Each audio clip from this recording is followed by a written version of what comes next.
Good evening, everyone, and Happy New Year. Thanks for joining us tonight. I'm Trishko Grandy. I'm the chair of OMAH's History Committee. And so now I will introduce our speaker, Dave Town. He's our inaugural speaker for the past few years for our speaker series.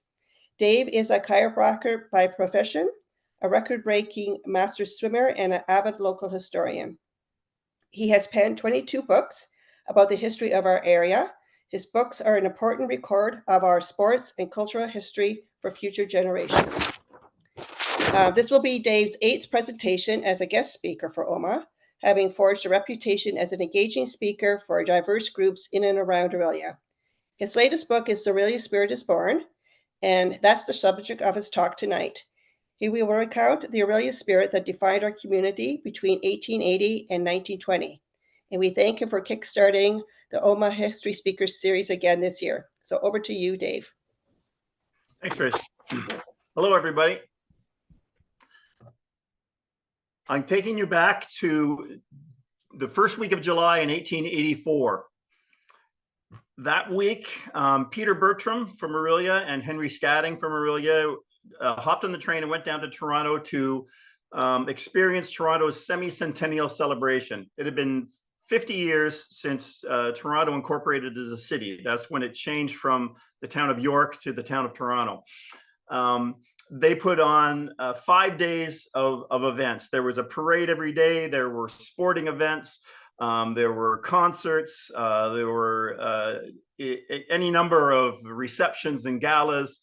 They commissioned a 600-page history of Toronto. They even minted a coin, a commemorative coin for the semi-centennial of Toronto.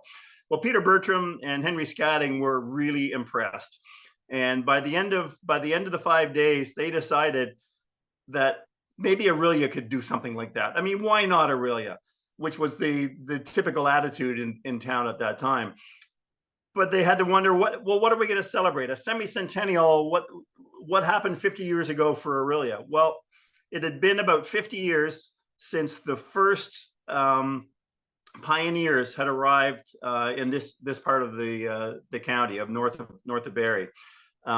The Chippewas ceded the last of their lands in Huronia to the white government in 1828, the end of 1828. And by 1830, the pioneer white British settlers were starting to move north of Barrie into Oro, Medonte, and Orillia townships. They faced immense adversity. Number one, there was no transportation, there was no railroad, there weren't even any roads, so they had to come by steamer or walk. But they persevered. They encountered thick forests that had to be cleared, and then when they got to their land and they cleared the forest, they didn't know if it was going to be fertile land or it was going to be gravel moraine. In the north areas of the townships, there was the granite of the Canadian Shield. They could have been in a swamp, or they could have had that wonderful farmland you find in Medonte. The white settlers, they were coming from all parts of Great Britain. They arrived. It was a tremendous hardship. They had to clear the forests. They didn't know what kind of land they were going to get. They had to build shanties to live in, all with a Canadian winter that they'd never experienced before.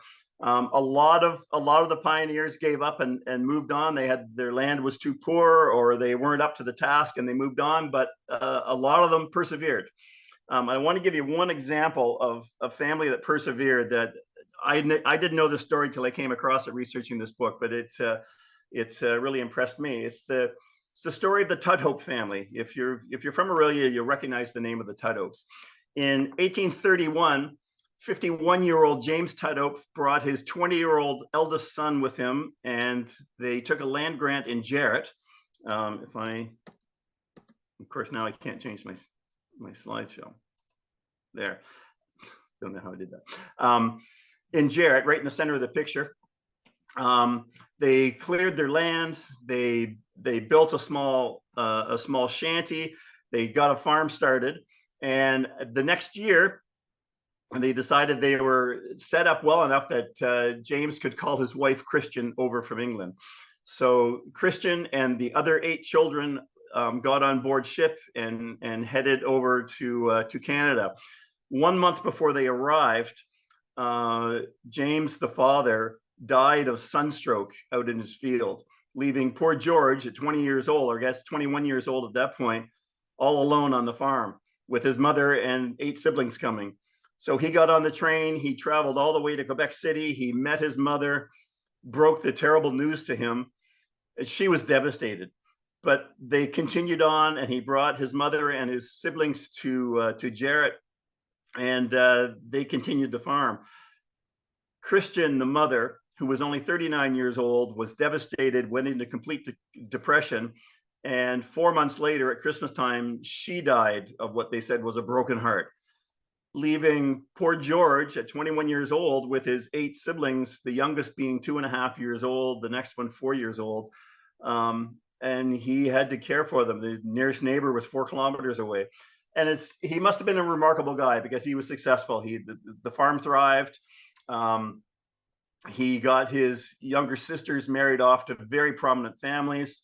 His younger brothers, he found them all professions. And the significant one was that 2.5-year-old. When he grew up, none of them had much schooling, but he sent young William off to Barrie to apprentice with a blacksmith. And when he had finished that apprenticeship, William, as a young man, set up a blacksmithy in Jarrett. Then he moved to Orillia. And when Orillia boomed after the railways arrived, his business boomed with them. So that by 1877, he was wealthy enough that he could build a huge three-story factory to build wagons. So young William Tudhope's life mirrored Orillia's, where it was a community that struggled until the railways arrived, and then the economy just boomed in the area. We're gonna come back to William Tudhope in a little while, but by 1884, the year of the semi-centennial, Orillia was a thriving town. The railways brought civilization to town, and the economy was booming. Orillia was full of factories. There were probably 40 or 50 factories, some large, some small. There was a thriving mercantile business up and down the main street because Orillia was a supply center not only for North Simcoe County but for Muskoka as well. So the merchants who hit on the right business plan made a lot of money, and those businessmen were savvy enough to reinvest their money in themselves, and they expanded their businesses. They started new lines. The factories grew. The merchants on the main street were supplying lumber camps as far north as Sault Ste. Marie. So Orillia was a very thriving town, and it was filled with men with big ideas. In 1884, when Peter Bertram and Henry Scatting came back from Toronto's semi-centennial, Orillia as a town was ready to celebrate its success. And they latched on to the idea of having a semi-centennial celebration of the pioneers. And it's interesting, the mayor at that time was George Booth, who himself was one of those early pioneers. He was born in 1836, I think, in Orillia on one of those pioneer farms. He had gone into the furniture business, and by 1884, in his late 50s, he was now described in the census as a man of leisure. He had been successful enough. So lots of support for this idea of having a semi-centennial. Let's celebrate the pioneers. They had 3 months. They chose the date of October 2nd, 1884 as the day of the celebration. And on that day, they planned 4 big events. First up was the lacrosse game at 9 a.m. They invited Cannington to bring their team up to play the Orillia lacrosse team. Orillia was now the champion of the North. They defeated every team north of Richmond Hill. Cannington was one of their big rivals, but on this day, they handled Cannington with very little difficulty. 3 straight games. It was scheduled to be 3 hours long, and they beat them in 1 hour. So that was the start of it. Orillia would go on to be the national champions in lacrosse in 1886, 1887, and 1889. So they were on the verge of that success. But after the game, the oval field up where Lions Oval School is now at Brant and West Street, once the lacrosse teams left, then it became the site of the organization for the grand parade they were scheduling. There we are. The parade ground became a site of chaos as 1,000 people were marching in the parade. That included 600 school children, but there were 400 people beyond the 600 school children. There were 150 horses, all kinds of wagons, all milling around on the agricultural grounds, getting organized for this parade. So Peter Bertram and Scatting were there trying to organize them and get them in the right places. This was an unprecedented parade in the history of Orillia. They organized the parade in 4 parts. First, it was going to be the past, and it started with the representatives of the Chippewa Nation. Then we're going to come the pioneers, and then we're going to come the present with the industrialists and mercantile trader businessmen, and then it was going to be the future with the children. Starting with the Chippewa seemed like a reasonable idea, but it sure didn't pan out, because by the time the parade was ready to start, the Chippewa who had arrived from Rama in full regalia, intending to march, were in no shape to march. They'd been standing for 3 hours, watching all the commotion, drinking whiskey. And it's rather understandable. They really weren't in any kind of mood to celebrate the pioneers. When you think of their history, where they gave up their land to take up the town site of Orillia as part of their reserve, where no white man would step foot. It only took 6 years for the white settlers nearby to make life so miserable for them that they asked to be removed and transferred over to Rama. There's all kinds of reasons I could go into, but the worst of it was the Methodist missionaries had been helping the Chippewa kick the alcohol habit that the traders had got them hooked on. And half of the Chippewa were sober at this point.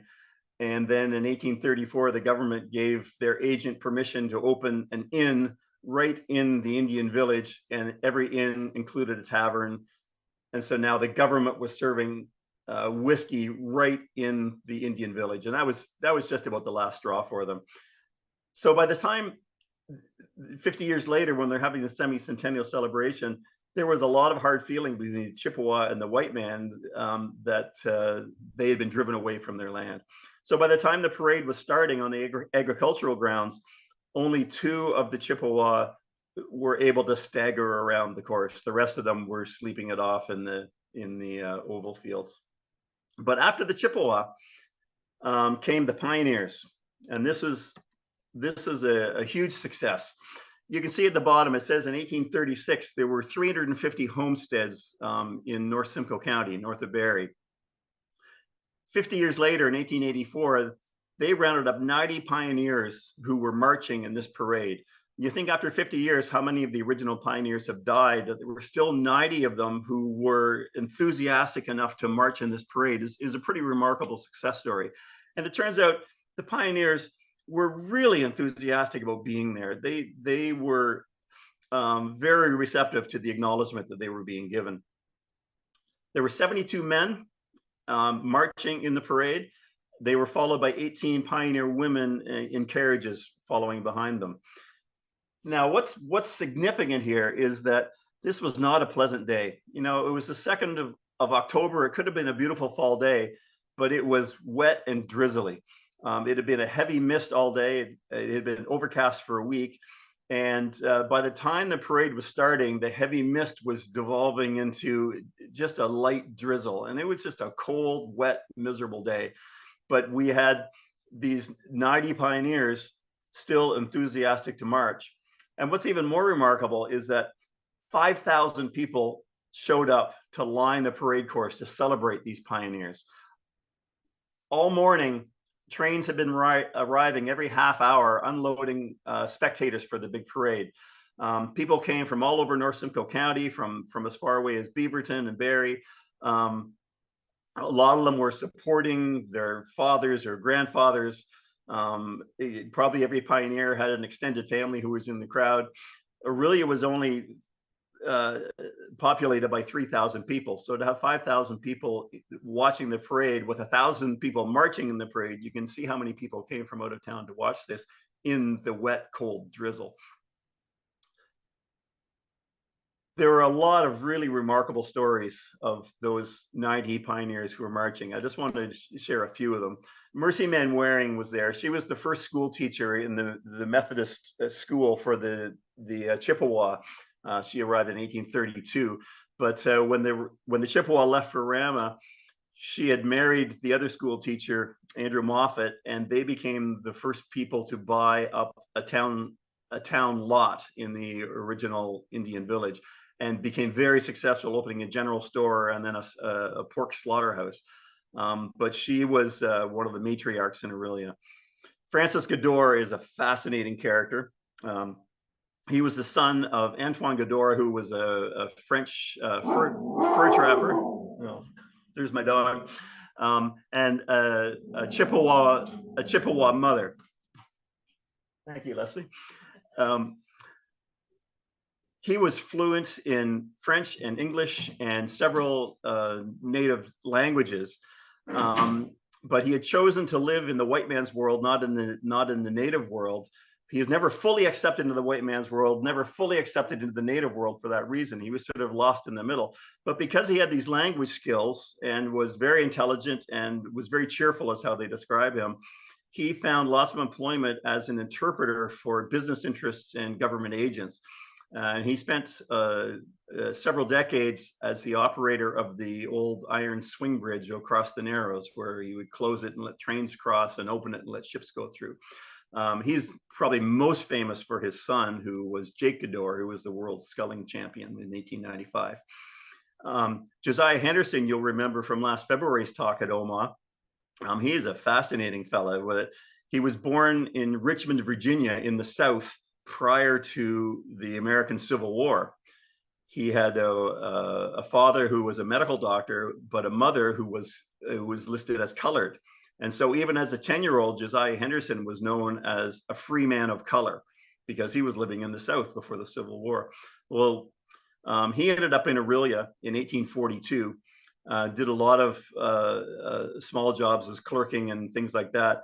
But he worked his way up and became the clerk of the 6th Division Court in town, which is in Simcoe County, which was a very prestigious position. Another person who was there is Thomas Williams, another fascinating character.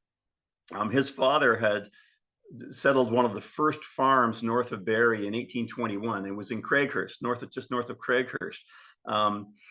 Thomas was the eldest son. He went on to become a Methodist minister, and he spent the next 50 years ministering to all over North Simcoe County.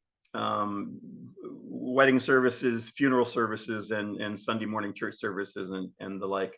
But he was remarkable in that he was present for a lot of the big events and got to know a lot of the prominent people all over Simcoe County during those pioneer years. And in 1892, he started writing down his reminiscences. His writings were serialized in the Orillia packet over 4 papers. And they were finally published in a journal called the Pioneer Papers that you can get in the Orillia Library. He was a historian for the pioneers. And the other person I just want to mention is Elizabeth Bowers. Her husband was one of the first white settlers in the town site of Orillia. He was one of the settlers who made life miserable for the Chippewa and encouraged them to leave. But her husband was a carpenter in town here. But Elizabeth Bowers was 84 years old at the time of this parade and insisted on being there. She was very diabetic and she was very ill at this point, but she insisted on being in the parade. So you can imagine her in the cold drizzle in her carriage, bundled up in blankets, but she was there for the whole day out in that rain. She died 9 days later. They didn't say what she died of, but it was certainly something diabetes related. But she is just an example of how determined the pioneers were be there to accept the acknowledgement for the determination and fortitude they had. After the pioneers had marched by, the whole parade changed its persona. And this is what's really interesting to me. After the pioneers marched by, then came the entries from the industrialists and the mercantilists on the main street. It started with William Tuttow. So remember, William Tuttow was that young boy whose parents had died. who got sent off to become a blacksmith, was successful enough in 1877 to build a huge carriage factory in Orillia, which I have a picture of here. His factory was and business was growing and growing and growing. He had taken on his son James J.B. Tudhope as his partner in this endeavor, and J.B. Tudhope became the most prominent man in Orillia for the next half century. The Tudhopes entered 3 wagons in the parade, and they were the next things that marched along. And what they provided was examples of how wagons were built in their factories. Most of the townspeople knew there was this big building down there, but didn't really see what was going on to it. On the side, they just saw the wagons came out the other end. So on the first big, enormous flatbed he had, there was a blacksmith from their factory with an anvil pounding red hot iron that he pulled out of a forge right on the wagon, showing how the hardware for the wagons were made. Beside him was a partially built wagon with 2 more factory men showing how the woodworking was done and how the construction was done of the wagons. And then there were 2 more partially completed wagons behind that with more men showing the cushioning and the upholstering and the finishing, and how the finishing touches were put on a wagon. It was like a demonstration of their whole factory on one big flatbed wagon. Behind that, a second wagon came with examples of all the finished products they made, from wagons to carriages to cutters to sleds and all the things they made. And then behind that was the third one, was a wagon probably like the one you see pictured here, with J.B. Tudhope, the 27-year-old partner in the factory, being pulled by a magnificent pair of horses, accepting the accolades of the crowd.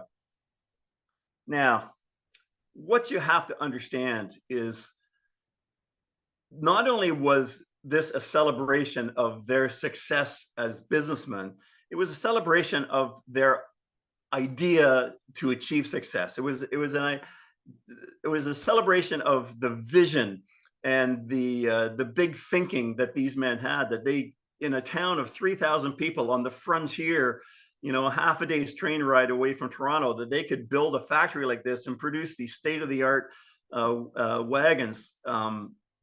It was an audacious thing to do. And this is really what was being celebrated, not just their success, but the audaciousness of their big thinking. That audaciousness, those big ideas, it turns out that was what became known as the Orillia spirit down the road. And this is what we're going to talk about here. The parades up to this point in a small town like Orillia would normally consist of a brass band, a bunch of men carrying banners with messages on them, and some wagons with celebrities in it. This display of a story of how a wagon was made was a completely new idea. They had never seen a float in Orillia before. And the idea came from Toronto Semi-Centennial Parade. So Bertram and Scatting, when they were down there, they were really impressed with this. And they obviously brought the idea back and approached all the mercantilists and said, look, why don't you show us what you do? Why don't you make a display? Why don't we celebrate the idea of what you're doing? And this reminded me of Marshall McLuhan in the 1960s and his famous line, "The medium is the message. The float is the message." The idea that you can do this brand new way of display was a really remarkable new thing. It was a big idea in itself. And that's a whole piece of the puzzle in what the Orillia spirit was. People didn't really know what a remarkable town Orillia was. They were so busy working hard to move Orillia forward, they hadn't stopped to think about that, what a remarkable place it was. And it was this parade of floats, this demonstration of big ideas was suddenly creating this realization that, holy cow, this is a pretty neat town we're living in here. There were 12 of these floats. So Tudhope set the stage with his remarkable display. And following behind him was the other big manufacturer in town, Robert Brammer. Brammer was another early blacksmith who now was running a foundry, crafting metal into all kinds of things. And he had two enormous wagons with two of his finished products on display. Again, people didn't know what went on in that factory. They just knew it was sooty and smelly and made a lot of noise. And they took big boxes onto the train every so often. But he was displaying two of the things he made.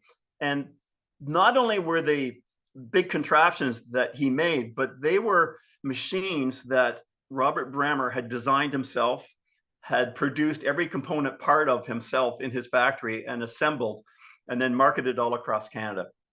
The first was a shingling machine. The standard shingles used on housing back then were all cedar shakes, and there was lots of cedar around here. There were sawmill machines where you could shave off these cedar shakes, and they needed them by the tens of thousands. Robert Brammer designed a new and improved one. It was the best one on the market, and he put it on display on this flatbed. It had a circular saw that was 5 feet wide. The blade was 5 feet tall. The circular saw. It had a track where a cedar log could be slid past it to shave off shingles.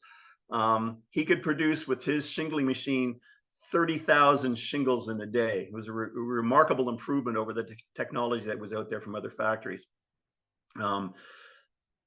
It was probably at that time, it was still driven by a steam-driven engine.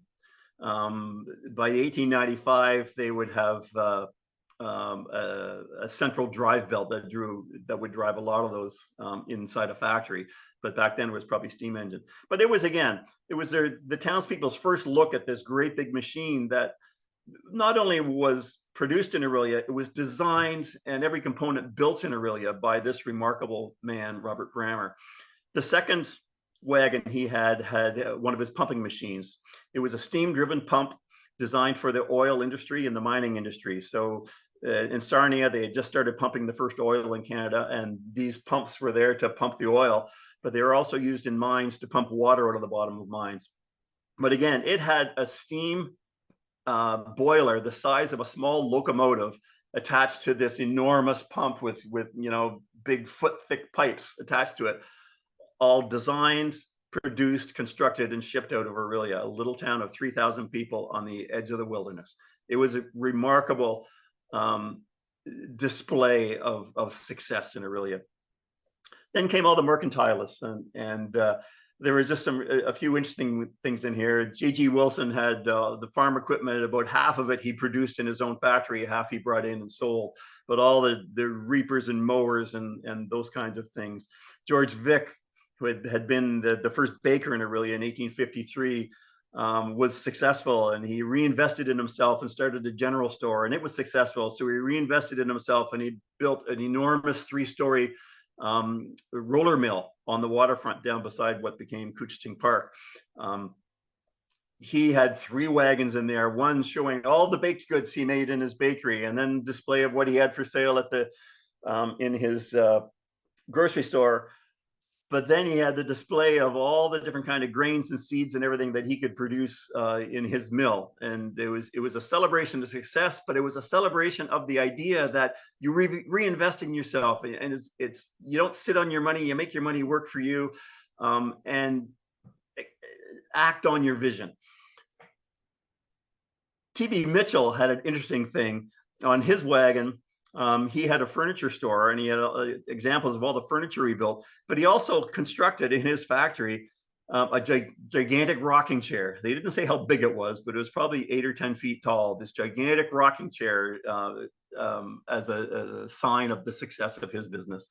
It was a lot like J.H. Wilson, who came along. He had a big grocery store called Our House, was the name of his store. And so what did he do? He constructed a miniature house and put it on the front of his wagon, and then had all of the groceries behind it. And it was a new idea.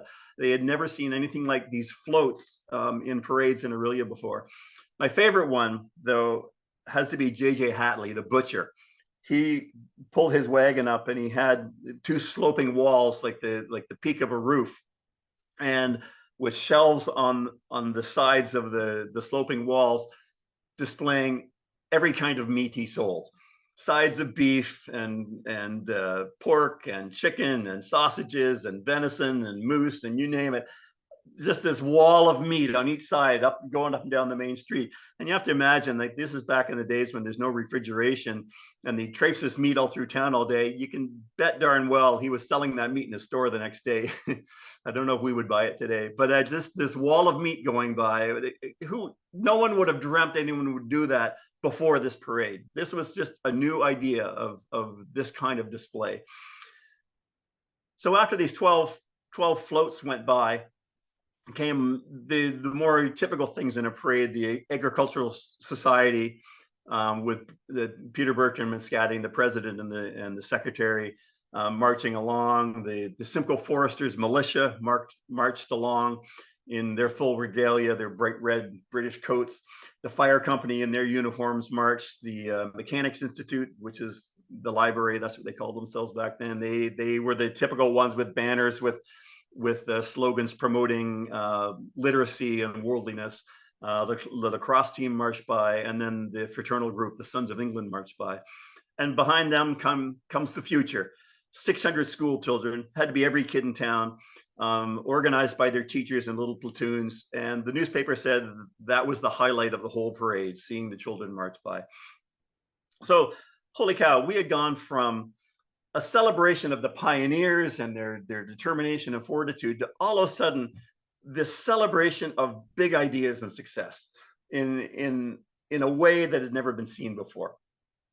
Well, the whole parade marched along up to the Market Square, which is where the Opera House is now. So this is 10 years before the Opera House. It was long before the library. It was a big open square at the corner of West Street and Mississauga. The whole parade, 1,000 people congregated there, and then the 5,000 people from around town all congregated there. So they must have been flowing out and filling in the whole street for the reception that went on. Now, by now the rain had stopped. It was just sort of misty again, but it was getting late in the afternoon. It was probably 5:30 in the afternoon on October 2nd. The sun was probably getting low in the sky. And sure enough, there was a politician who was going to get up and give the big speech. And the politician they chose was Herman Cook, who had been the member of parliament for East Simcoe, but he lost the last election to the conservative Dalton McCarthy. And if you know your history, Dalton McCarthy is a really interesting character. But Dalton McCarthy had more important things to do. He had brought 11 of his livestock up to the Agricultural Society fair that was going on that night and next day.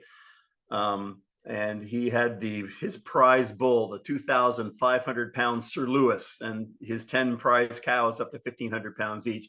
And he was up at the agricultural grounds making sure they were housed properly, everything. So that politician didn't want to speak. So they took the previous one, Herman Cook. And Herman Cook, the Liberal, he's wisely, because it was late in the day, he only spoke for about 15 minutes, but he started by talking about the pioneers and the difficulties they had and how they had to be admired and congratulated for their success and going on like that. But then he started talking about the success that those pioneers brought more success as the town became with a stronger economy and expanding. And he got more and more excited as he was going, talking about the enormous potential and the opportunity you could have in Orillia if you were a businessman. And he ended his talk, and this line just jumps out at me. There's Herman Cook right there. That you can almost hear him rising in fervor and pounding his fist on the desk. That Orillia, we are prepared to compete with our neighbors in everything. And if that's not a statement of the Orillia spirit, I don't know what is. There's nothing that you can do that we can't do, and we'll probably do it better than you. It's a big idea. It's a vision. It's an audacity. It was the first sort of public expression collectively of what the Orillia spirit was. He was followed by two of the pioneers, James Quinn, who had been reeve of the township forever, and who spoke and told some anecdotes about pioneer days. And then Thomas Williams, that minister who had spent 50 years ministering around North Simcoe, he got up and told some anecdotes of pioneer life. Then the Simcoe Foresters stepped up, the militia unit you see here, and they fired off 2 volleys with their rifles. And after the whole session was over, I'm not sure where they did this, but they put on a couple of demonstration of skirmishes, which were always popular. And that was it for that part of the day. By then, the sun was setting. People were probably soaked to the bone and happy to go home and get some dinner and dry off. But then so many of the people arrived back downtown because every business up and down the main street, every single business, it said in the paper, had decorated itself in British flags and bunting and magic lanterns. This was before there were street lights, so they had all these lanterns lighting up, and they had a social up and down the main street. And then the next day was the big agricultural fair. So the 5,000 people who came to town found a way to stay overnight in town, and then they all enjoyed the biggest fair Orillia had ever had the next day. So it was quite a day. This was the semi-centennial celebration. It had gone from a celebration of the pioneers to this full-on celebration of the Orillia spirit. It was the first public consciousness that Orillia was a special place, that Orillia was doing things that no other town was doing in the way they were doing it. And it was the next generation who carried on in that tradition. So I just want to go through a few select people here who were filled with the Orillia spirit and did big things. So first up is J.P. Secord. His big idea came just 5 years after the semi-centennial parade. He had the idea that Orillia could have a Medicare program. There was no hospital in Orillia. So he approached 6 of the leading businessmen, including J.B. Tudhope, who agreed to invest in his big idea. And so with that money, he built the Orillia Red Cross Hospital out on Orchard Point, first hospital in Orillia. But his idea was Medicare. For $5, you could get free healthcare for a year. And he sent men out to all the lumber camps all around the area, selling these memberships in his hospital to the men on payday, of course, and raised enough money to operate his hospital for a year. And he was able to keep this going for 3 or 4 years before the cost caught up with them. It was an idea ahead of its time, but it was a big idea. It had never been done in Canada before. It was the first Medicare program in Canada. A local entrepreneur came up with the idea.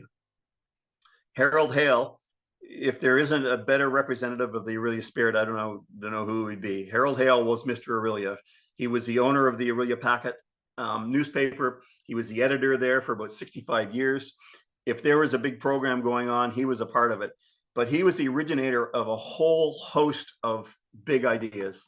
One was, it was his idea to build the Champlain Monument, and it was at a low ebb of French-English relations in Canada, and he thought we should build a monument to a Frenchman in the heart of English Ontario, as like a handshake out to Quebec. It was his idea that we should form the Orillia Water, Light and Power Commission, a public commission separate from town council to act as a utility to govern our electricity and water.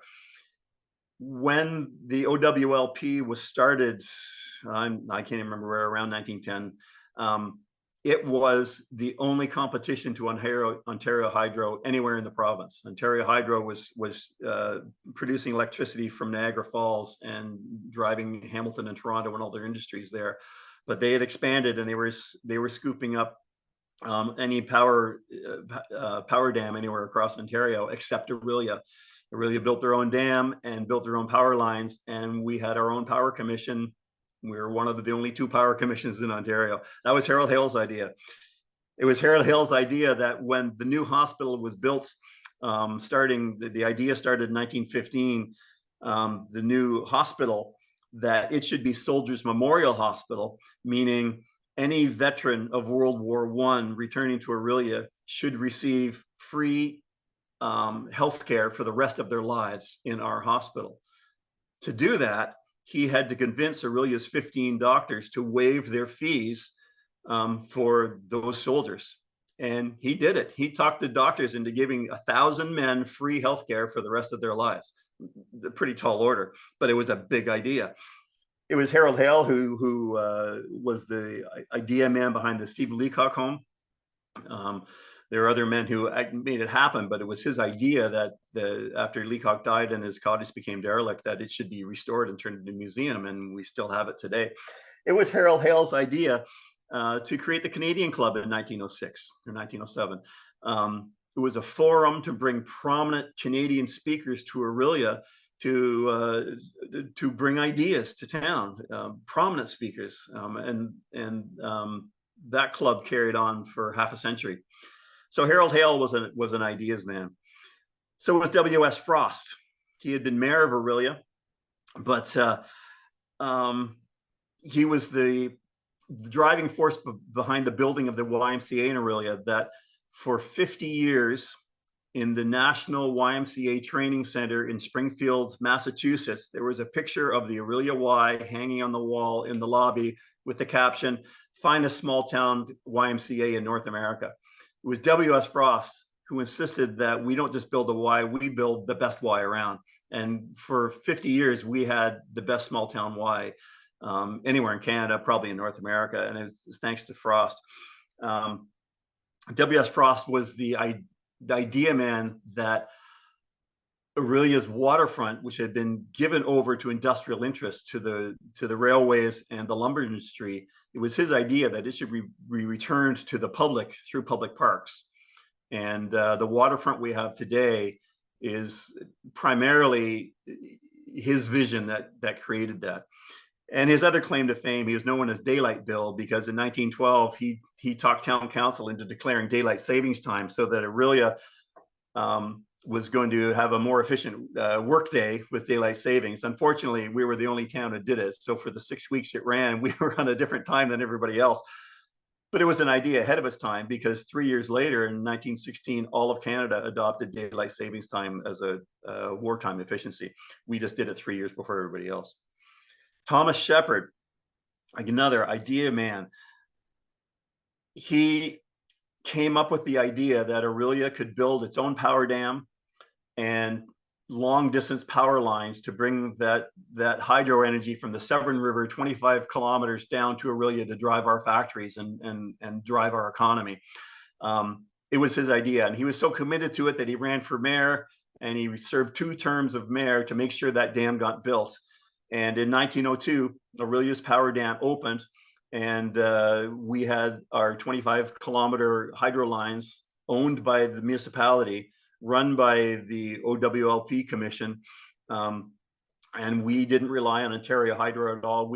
For half a century, we had the cheapest power rates in Ontario, and it brought a lot of industry to town.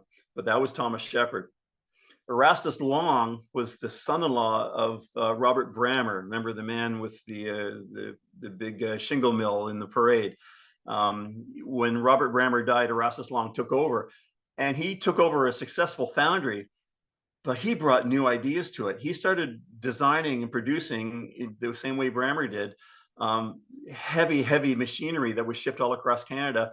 By 1910, it was said that every single mine in Canada was using heavy equipment from Long's factory in Orillia. Erastus Long was one of the men who invested in other people's ideas and was a supporter of progress in Orillia. He was on the ball for any big project that was going on that was moving the town forward. But he created this enormous factory in town himself. It's got to be my favorite person here is Harriet Todd. You've all heard of Harriet Todd School in Orillia, a public school. Nobody knows who she is. And a couple of years ago, I was looking into who she was, and I was flabbergasted at what this woman did. She was just a remarkable one. She was fighting after 1900 for any cause that was going to improve women's lives. She started by joining the Women's Institute, and within 2 years, she was president of the East Simcoe Women's Institute. The Women's Institute was a fraternal group dedicated to improving the lives of rural women. So in that capacity, she was fighting for public health, better education, adult education for these women, a number of programs to support rural women. A lot of them were struggling under a lot of hardship, and she was out there fighting for rural women.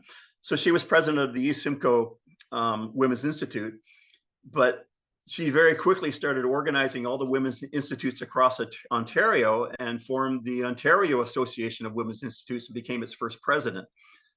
She didn't stop there. So then she thought, well, if it works for Ontario, why aren't we doing this across Canada? And she started lobbying to create the Canadian Association of Women's Institutes and became its second president. But she was the driving force in getting it created. And not stopping there, in the late 1920s, when her health was failing, she was a driving force between the creation of the British Empire Association of Women's Institutes. She was not well enough to do it herself, but she was directing her delegates to communicate with women's institutes in Britain, in South Africa, in Australia, in New Zealand, and brought them all together. It didn't happen until after she died, but she was the driving force behind it.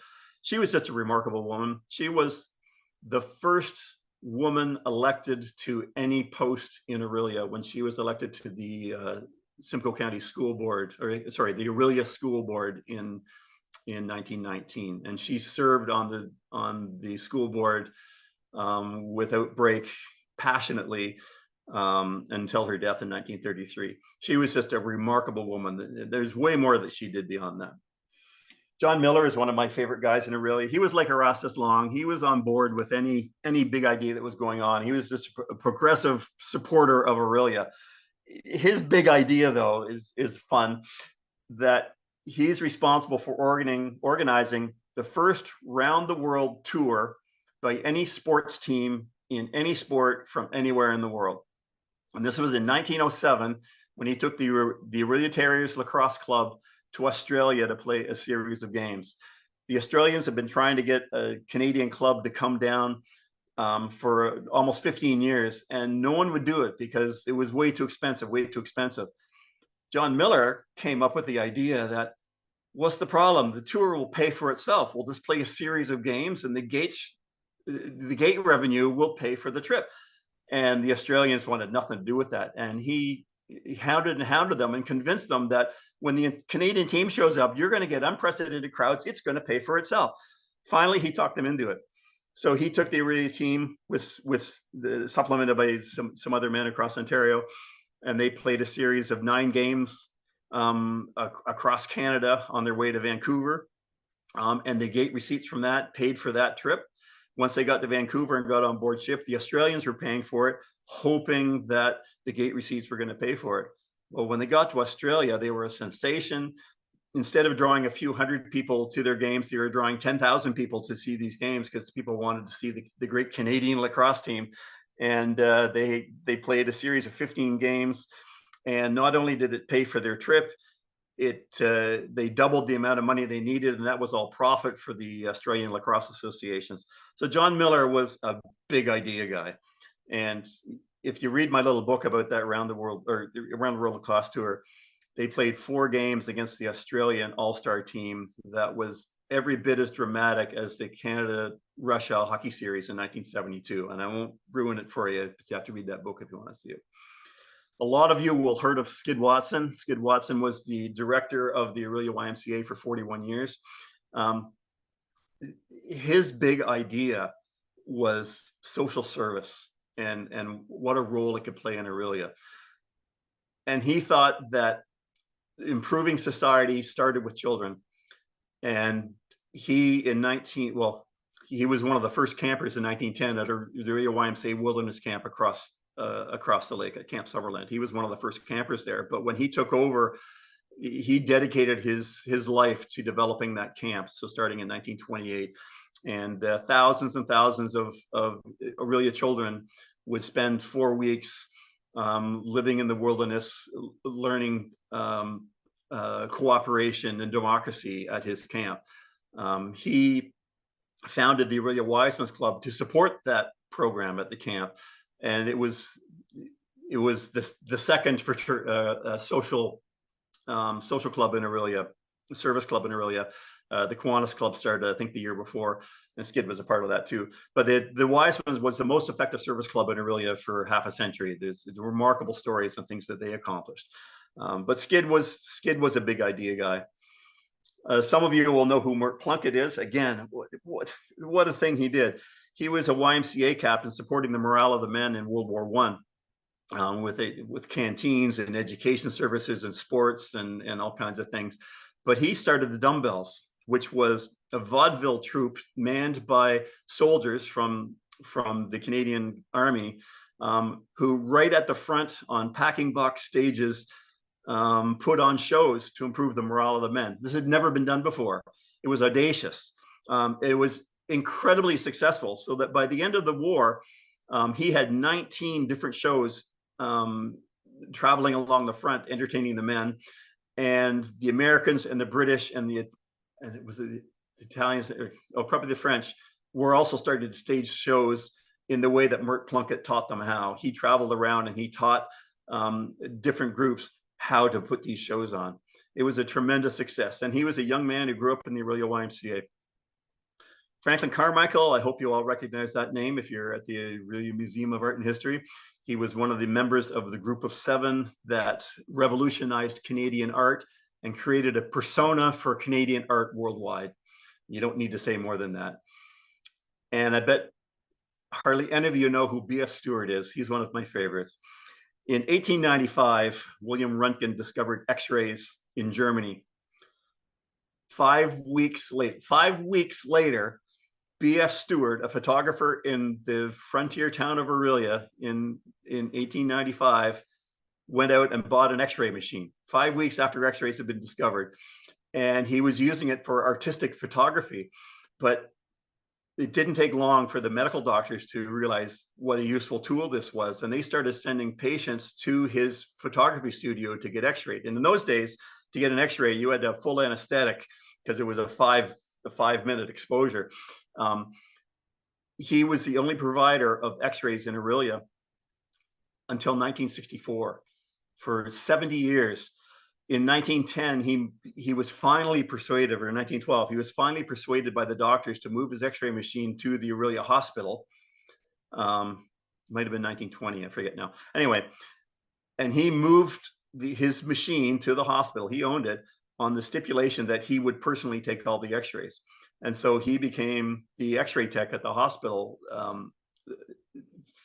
until he died. And when he died, his sons carried on, and his sons took all the X-rays at the Orillia Hospital until 1964. It's pretty remarkable. This was a guy who was daring, who would take big risks and had a big idea that really worked well. So these are just 12 examples of people who had the Orillia spirit, who had vision, who were not afraid to act on that vision, and who found a way to be successful that way. It was the Orillia spirit. This begs the question then, if all this Orillia spirit was so strong, what happened to it? What happened? What ended the Orillia spirit? Because the year of Orillia spirit was 1880 to 1920, thereabouts. Well, it has to do with World War I. In World War I, all industries across Ontario retooled to produce war armaments. So in Orillia, they were producing brass shell casings. There were at least 10 factories in Orillia that were producing these shell casings, including the biggest ones, the Otaco and the Ted Cares Works. When the war ended at the end of 1918, the first half of 1919, all these industries all across Ontario suddenly had to shift back to what they were doing before. And it took 4 to 6 months to do that. What happened was the factory owners saw this as an opportunity to transfer their operations from small towns to Hamilton and Toronto, where they would be a lot closer to their markets and they could save money in shipping. And Orillia, like every other town, had a lot of their economy get shipped off to Toronto. On top of that, the soldiers returned, and so jobs had been shipped off to Toronto, and now there are all these unemployed men appeared. But not only that, these unemployed men appeared. Almost all of them were suffering from some vestige of PTSD, given how horrible their experiences in the trenches in France had been. Families and friends and spouses were trying to help these men cope and integrate back into society. A lot of the men came back from World War I were not employable anymore. They couldn't handle social life anymore. With the economic depression going on and the 1,000 soldiers returning in difficult emotional state, no one was in a mood for big ideas. They were just trying to cope and get by. And then in 1929 came the crash of the stock market and the start of the Great Depression, and 10 years of economic disaster. And by the end of that, the Orillia spirit was completely dead. And you know, we're still climbing out of that depression from 1930 today. We're a lot better off than we were, but we're nothing like we were in 1910 before World War I. But that's the story of the Orillia spirit. It started that one day. It started when William Tudhope's display of the idea of a float and success and big ideas and visions. When it started rolling up that hill on Mississauga Street, it was the first realization that, holy cow, Orillia is a pretty special place. And by 1895, 10 years later, these men and women were openly flaunting the Orillia spirit. They were promoting it wherever they went. They were proud of the Orillia spirit, and the community had this collective realization of Orillia as a special place. And it all started in 1884 when these two men from Orillia went down to Toronto's semi-centennial and brought it back to Orillia. So I'm going to leave it there, and I'm quite happy to answer any questions about anything, and hopefully you enjoyed my talk. Thank you very much.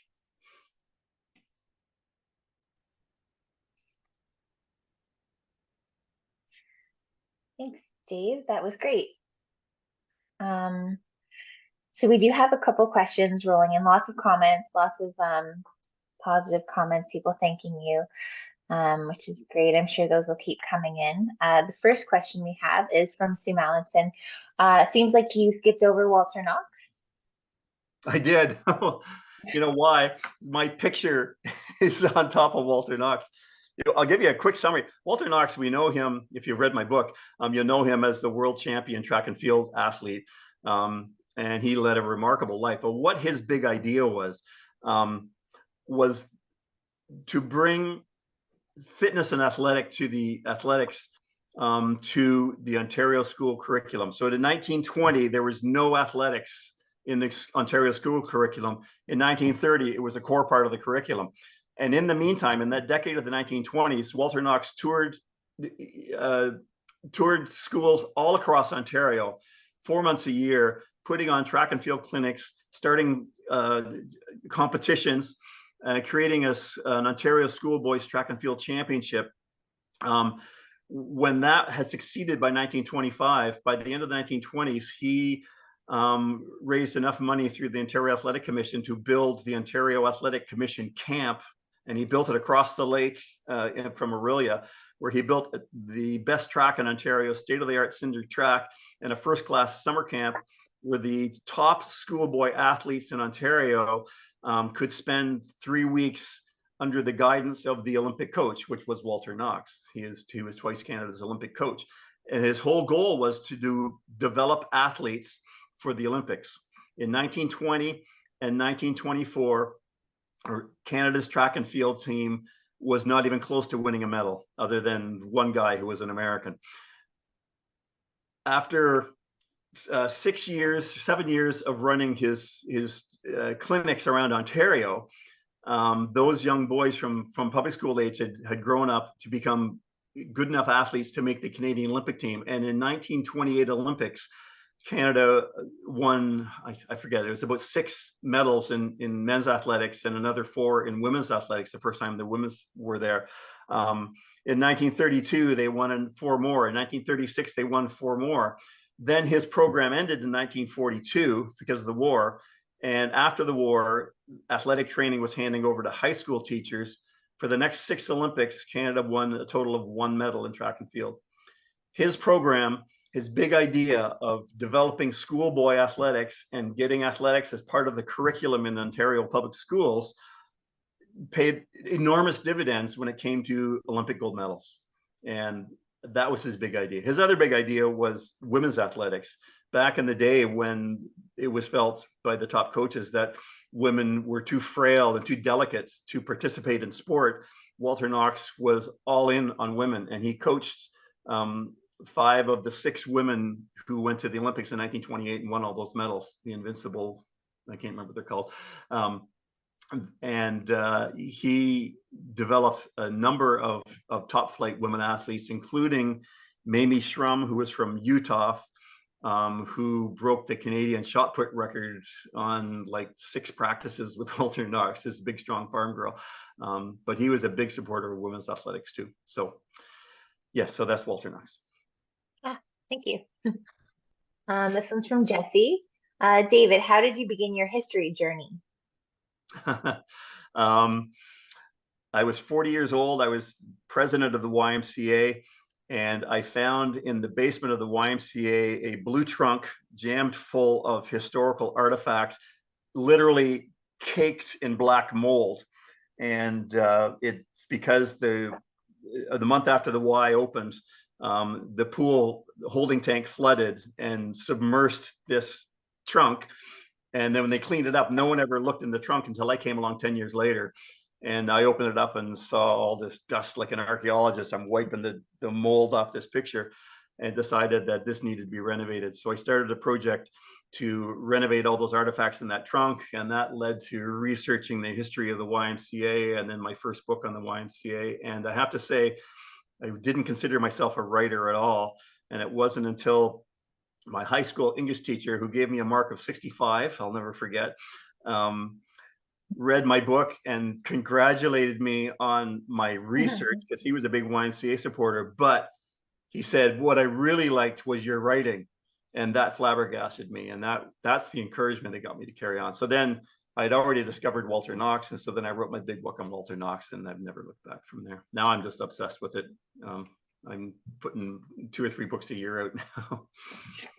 Yeah, I'll appreciate that. Janet, it's just a comment from Janet. I appreciated learning more about Harriet Todd, a very important Orillian, with her big idea of making sure women had more opportunities and appropriate organizations to develop them, which is very true. You can look on my little book on the Spanish flu of 1918. There's a section in there on Harriet Todd. That's how I got started with Harriet Todd, because they had to build a separate emergency hospital for the Spanish flu patients back in the day. They called on Harriet Todd as the person who could organize that in 3 days. And in 3 days, she rounded up 22 beds, all the linens to go with it, all the wash basins to go with it, all the medical equipment that she needed. She also, in those 3 days, organized a kitchen with everything you need to feed 500 people. 500 meals a day were produced out of this kitchen. She did all this on 3 days' notice. She was just a remarkable person. So yeah. Fantastic. And then another question. You mentioned that X-rays took 5 minutes and required anesthetic. Were they not harmful? And how often would they be requested, and for what ailments? Oh yeah, they were really dangerous. It wasn't until the 1930s that they started realizing that X-rays do harm. And it was when the nurses, when they would do X-rays, they have nurses holding the person's arm down or holding the person's leg down. And when those nurses in the 1930s started to have really high rates of cancer, they finally clued in that maybe these X-rays aren't as safe as we think they are. But yeah, back in the day, there was a 5-minute exposure only because the X-ray machines were run on these great big 2-foot by 2-foot batteries. So they weren't very powerful. So they weren't weren't producing a lot of penetrating X-ray. That's why they had to have these 5-minute exposures. But for that reason, it wasn't quite as dangerous for the people involved. But because they had to hold them still for 5 minutes, and even just a little wiggle, it makes your it's just like photography. It just blurs your image. They had to hold them very still. And so these are people in a lot of pain with a broken leg. They anesthetized them, put them out. And so getting an X-ray done took 2 hours from start to finish. And it took a team of usually 3 people to get it done. But they would carry them up the 19 stairs up to his photo lab. I think it's on top of Manticore Books today, is where that was. And they took an X-ray there. It was just a bare square table, and you'd lie the patient on it and put this cathode tube on top of it, and it sprayed down with the film underneath the leg. By 1910, technology for X-rays had improved dramatically, and to his credit, B.F. Stewart kept upgrading his machinery as better X-ray units came along. He kept buying better and better ones. So when he brought it to the hospital, it was a state-of-the-art X-ray facility that he was transferring over there. But the doctors got tired of having to lug their patients over. I read a story, and it was like 1901 or 1902 from, I think it was Dr. Gilchrist's office.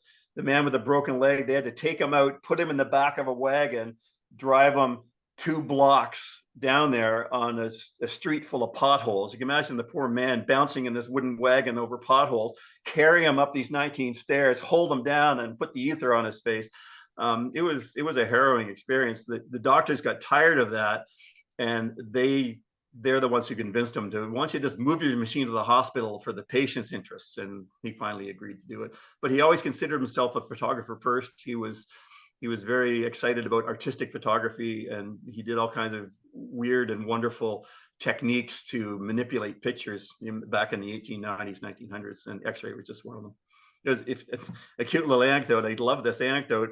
In 1897 at the Orillia Fall Fair, for $5, you could get an artistic portrait of your hand. He hauled his X-ray machine out to the fairgrounds, and for $5, he would take an X-ray of your hand that you could keep. And that was only like 2 years after the discovery of X-rays. So that's crazy. Little frontier town of Orillia. This town's got so many stories. Yeah, and that you actually wrote about that in X-Ray Man, right? Yeah. Obviously. Yeah. My little booklet, X-Ray Man, is the story of B.F. Stewart. Yeah. Next question. So I have 2 more questions, and I think that's all because it's getting a bit late here. So Jesse is wondering if you have any information about Elizabeth Winwood. I don't. That's not something I've looked into. I know a lot about specific things that I've written about. There's lots of things I haven't looked into, so I don't know a lot about her. I mean, I don't know more than you guys would know at the museum anyway. So yeah. Can't help you with that. The museum can tell you more about her. What was it? Emmanuel Hahn, her husband, was a great sculptor too. If you drive up West Street at just before Brant Street, you'll see a house that was her house, and in the backyard was you see a big sculpture of a horse's head in the backyard. It looks really out of place. I look at it all the time, and I realize that's one of her sculptures in the backyard of her house. Yeah, actually, Jesse, if you're interested, on our website, we did a talk with Sylvie Brown earlier in 2023, who was the granddaughter. So you can watch that recording talking about her grandmother's life if you want to know more information about Elizabeth Winwood. Okay, last question. Was W.S. Frost related to Premier Frost? Yes, that's very interesting. W.S. Frost had 3 sons. The oldest was Grenville, who went off to Queen's University, graduated first in his class, and became a professor of chemistry at Queen's. His second son was Leslie Frost, who went on to become Premier of Ontario. He was the longest serving Premier in Ontario's history. He was very successful from 1949 to 1961. He opened the Toronto subway system, and he opened the St. Lawrence Seaway. And his partner in crime was his little brother, Cecil Frost, who was about 16 months younger than him. Cecil Frost went on to become mayor of Lindsay, but he was the backroom advisor to Leslie Frost while he was premier. So they worked as a team all along. They were both in World War I together with the Simcoe Foresters as well. So yeah, W.S. Frost was a remarkable guy, and he had 3 remarkable sons.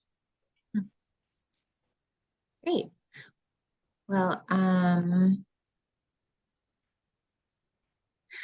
okay, one more question. I'm just going to squeeze it in there. Did Erastus Long's factory become Dora Oliver Long? Yes. So it was,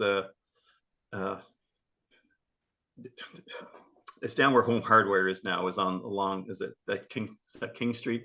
That's where it was. Oh, no, it's the next block down. It's still, it's the big empty field behind the Smith building down there. I remember when it was there, old beat up old factory, but it's been taken down now. But yeah, so it was Otaco on one side of the street where the rec center is now, and across the road was the Dora Oliver Long, and that's where Long's factory was. Gotcha. Okay, well, I am now going to thank you very much, David, and I'll turn it back to Trish for closing remarks. Okay, great, thanks. And thank you, Dave, for a very enjoyable presentation on Orillia's early years and the bold spirit that fostered many groundbreaking schemes back in the day. You introduced us to a lot of fascinating characters, just remarkable people. So I really appreciate that, and thank you for doing that. And if you want to learn more, you can purchase Dave's book, The Orillia Spirit is Born, at the OMAH shop. So you can purchase right at the museum, or you can order online as well. And also note that Dave is a guest contributor in this month's OMAH newsletter, in which he will share the history of Orillia's waterfront and all the transformation it has gone over the years. And I want to thank everyone in attendance this evening and your continued support of the OMAH History Speaker Series. A big thanks from myself to the History Committee members who for their dedication and collaboration in sourcing the fascinating speakers that have been part of the series to date and for the year ahead.